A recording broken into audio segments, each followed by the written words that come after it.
اور پھر جب شام کا وقت ہوا حضور صلی اللہ علیہ وسلم نے صحابہ کرام سے فرمایا کہ جاؤ جا کر دیکھو کہ ابو جہل کا کیا حال ہے، وہ کس کیفیت میں، آیا وہ زندہ ہے یا مر گیا ہے؟ کیونکہ حضور صلی اللہ علیہ وسلم نے اس کے متعلق بھی گزشتہ رات میں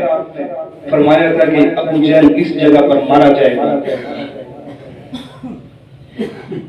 حضرت عبداللہ بن مسعود رضی اللہ تعالیٰ عنہ فرماتے ہیں کہ میں گیا اور میں نے جا کر دیکھا کہ اسے دو بچوں نے، معاذ اور معاویہ نے اسے قتل کر دیا تھا، لیکن اس کے اندر ابھی تھوڑی رمق باقی تھی، جان باقی تھی، بچے تھے صحیح طرح سے قتل نہیں کر سکتے، ابھی بھی اس کے اندر جان باقی تھی۔ تو فرماتے ہیں کہ میں ابو جہل کے قریب گیا اور اس کے سینے پر میں نے پاؤں رکھا، زمین پر پڑا ہوا تھا۔ تو تکبر دیکھیے، غرور دیکھیے کہاں تک پہنچا ہوا تھا، اور اس تکبر، غرور، اناد، بغض، تعالی کی وجہ سے وہ شخص ایمان نہیں لایا۔ پیغمبر صلی اللہ علیہ وسلم کے قلب کے اندر، دل کے اندر خواہش تھی کہ دو شخصوں میں سے ایک شخص ضرور ایمان لے، یا عمر بن خطاب یا ہشام، لیکن اس شخص کا قلب دیکھیے تکبر، غرور، تعالی، بغض، اناد سے بھرا ہوا تھا کہ رب نے پسند ہی نہیں کیا کہ ایسا شخص اسلام میں داخل ہو۔ تو آپ حضرات اور میرے لیے یہ سبق ہے کہ ہم چونکہ مسلمان ہیں، اور مسلمان کی اور مومن کی یہ نشانی ہے کہ اس کے اندر عاجزی ہوتی ہے، تکبر نہیں ہوتا، کسی کے متعلق وہ بغض نہیں رکھتا۔ میں نے پہلے بھی یہ کہا تھا کہ ایسا شخص جو کسی کے متعلق دل میں بغض رکھتا ہے تو رمضان کی ان بابرکت ساعتوں میں، ان بابرکت لمحات میں بھی اس شخص کی بخشش نہیں ہے۔ اناد تھا، تعلی تھی، حسد تھا، اور حضرت عبداللہ بن مسعود رضی اللہ تعالیٰ عنہ نے اس کے سینے پر قدم رکھا اور کہا کہ تم ہی ابو جہل ہے، آنت ابا جہل، کہ تم ہی ابو جہل ہے۔ تمسکر کے ساتھ کہا تھا کہ کیا تم ہی ابو جہل جو زمین پر تکبر کے ساتھ چلا کرتا تھا اور پیغمبر صلی اللہ علیہ وسلم کی راہ میں رکاوٹیں ڈالتا تھا اور حضور صلی اللہ علیہ وسلم کے پیچھے دشمنوں کو بھیجا کرتا تھا، تو ہی وہ متکبر شخص ہے۔ آج تیری کیفیت بدر کے میدان میں یہ ہے کہ زمین پر بے یار و مددگار پڑا ہوا ہے۔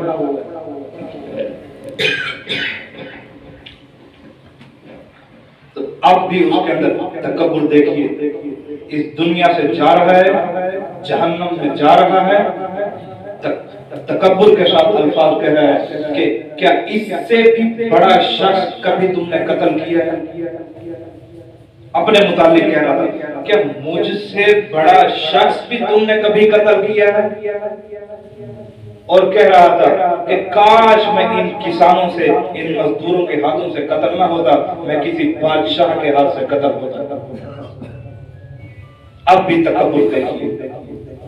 عبداللہ بن مسعود رضی اللہ تعالیٰ عنہ، انہوں نے اس کی گردن پہ تلوار ماری اور اس کا سر جسم سے الگ کر دیا۔ اور یہ وہ جگہ تھی جہاں پر پیغمبر صلی اللہ علیہ وسلم نے ایک رات قبل اشارہ فرمایا تھا اس جگہ پہ ابو جہل مارا جائے گا، اور اسی جگہ پہ وہ مرا ہوا تھا۔ تو بات یہ ہے کہ یہ جو 313 صحابہ کرام کی جماعت تھی،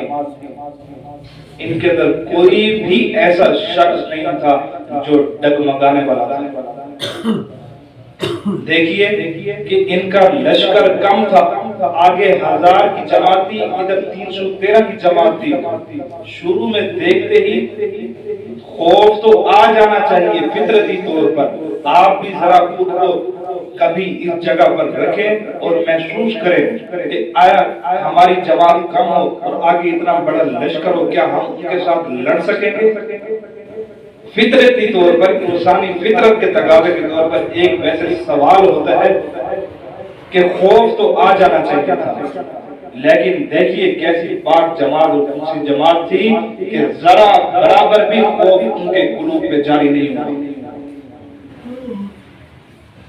پیچھے ہٹنے کا سوال نہیں کیا کہ جب حضور صلی اللہ علیہ وسلم صحابہ کرام کی جماعت سے مشورہ کر رہے تھے کہ کس طرح جنگ کرنی ہے، تو ایک صحابی آگے بڑھے، کہنے لگے پیغمبر صلی اللہ علیہ وسلم اب ہم پیچھے نہیں ہٹ سکتے، کٹ جائیں گے، مر جائیں گے، پیچھے نہیں ہٹیں گے، آپ ہمیں دیکھیں گے جنگ کے اندر ہم آپ کے آگے سے، آپ کے پیچھے سے، آپ کے دائیں سے، آپ کے بائیں سے لڑ رہے ہوں گے، اے پیغمبر صلی اللہ علیہ وسلم اب آپ کے دین کا جھنڈا اس کائنات میں لہرا بھی جائے گا۔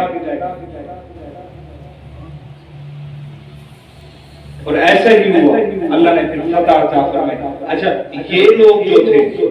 ڈگمگانے والے نہیں تھے، حالات کی وجہ سے خوف کھانے والے نہیں تھے، اور ایمان پر مضبوطی کے ساتھ جمے ہوئے تھے۔ غریب غربا صحابہ کرام کی جماعت تھی، اور لشکر کے اندر اسلحہ بھی موجود نہیں تھا، سواریاں نہیں تھی، خوراک نہیں تھی کھانے کے لیے، اور دوسری طرف جو مشرکین کا، جو کفار کا لشکر تھا وہ تو پورے ساز و سامان کے ساتھ آیا ہوا تھا، وہ تو پوری تیاری کے ساتھ جنگ کرنے کے لیے آیا تھا،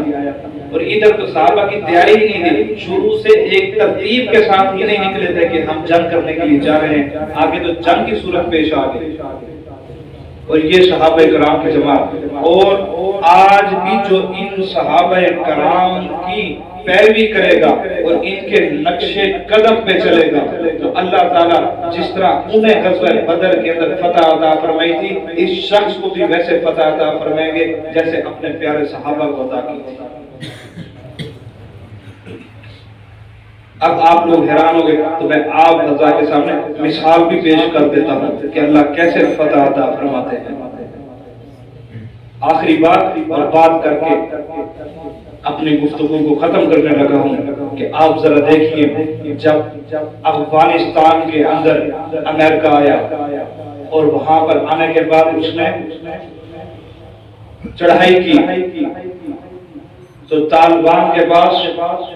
وہاں پہ جو مسلمان جنگ لڑ رہے تھے ان کے پاس اسلحہ نہیں تھا، ساز و سامان نہیں تھا، خوراک کی کمی تھی، اور آگے جو دشمن امریکہ یونائٹڈ اسٹیٹس وہ آیا ہوا تھا اس کے پاس نیوی بھی تھی، نیوی وہ آرمی، وہ جنگجو لوگ جو سمندر کے اندر لڑتے ہیں، ان کے پاس ایئر فورس بھی تھی جو ہوا میں لڑتے ہیں، ان کے پاس آرمی بھی تھی جو زمین پر لڑنے والے تھے،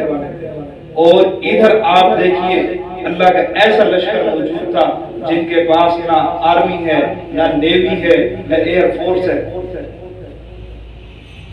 تینوں ان کے پاس لشکر نہیں ہے، تیار مددگار کچھ بھی ان کے پاس موجود نہیں، اسلحہ بھی نہیں ہے، خوراک بھی نہیں ہے، لیکن اللہ نے کیسی انہیں فتح عطا فرمائی آپ حضرات کے سامنے یہ ساری صورتحال موجود ہے۔ افغانستان سے دشمن کیسے نکلا، اور اب آپ دیکھیے کہ اللہ نے انہیں دین پر ثابت قدم رہنے کی وجہ سے افغانستان کی کرنسی اس وقت کئی ممالک سے آگے جا چکی ہے، جبکہ وہ IMF کے چنگل سے بھی آزاد ہے۔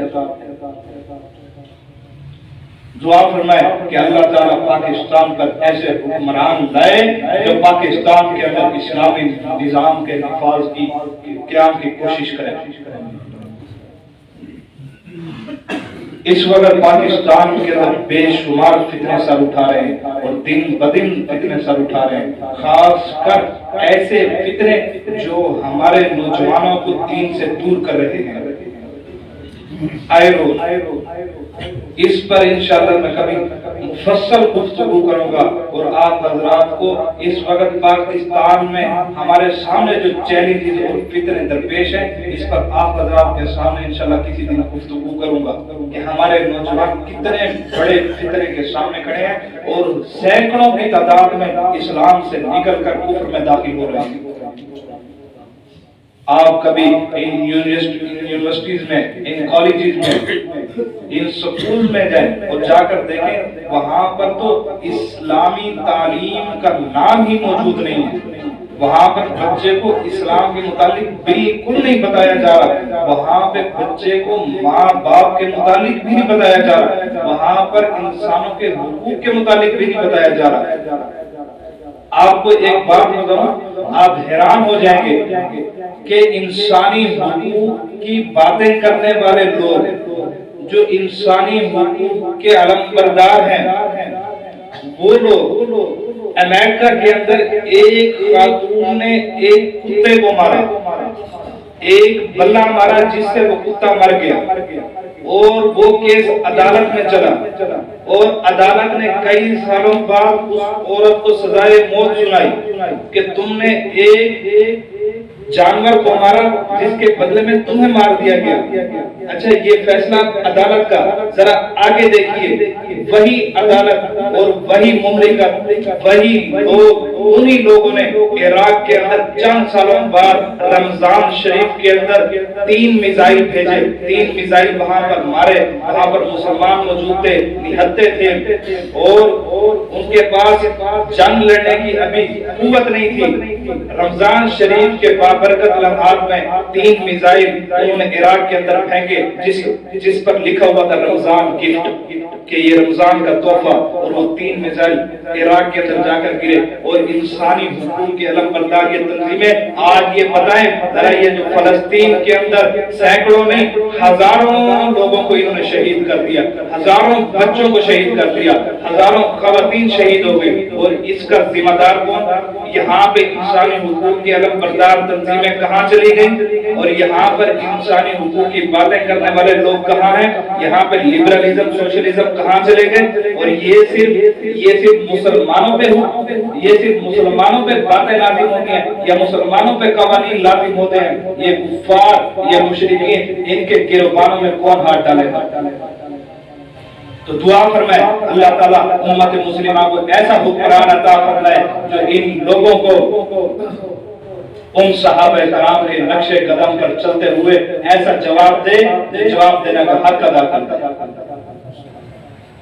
دعا فرمائے اللہ تعالیٰ ملک پاکستان کی حفاظت فرمائے، ہمارے نوجوانوں کی حفاظت فرمائے، ہمارے ایمان کی حفاظت فرمائے، اور ہماری خواتین کی بھی حفاظت فرمائے۔ پاکستان اس وقت انتہائی مشکل ترین مرحلے سے گزر رہا ہے، معیشت کی تنگی ہے، اور پھر فتنے ہیں ہر طرف سے۔ آپ ہر وقت دعا فرمائے کہ اللہ اس ملک کی خیر فرمائے۔ وآخر دعوانا ان الحمد للہ رب العالمین۔